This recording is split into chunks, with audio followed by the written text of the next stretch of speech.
Ya llegó la hora.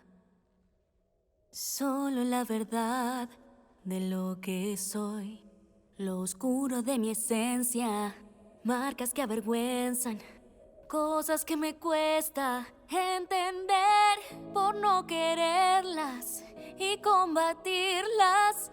Viví muy triste y confundida, ahogada en mentiras, sin luz ni salida. En nadie podía confiar. Yo me quebré en 1000 fragmentos y no quiero más. Hoy la belleza en algo roto puedo ver, quizás las marcas que hay en mí, la oscuridad que vi.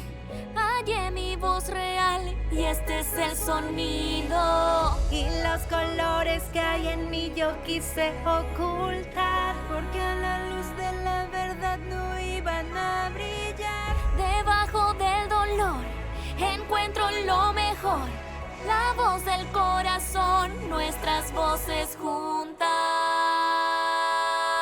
¡Detengan esta canción! Se acaba el silencio, ya todo enfrento. Nunca más un viaje en soledad.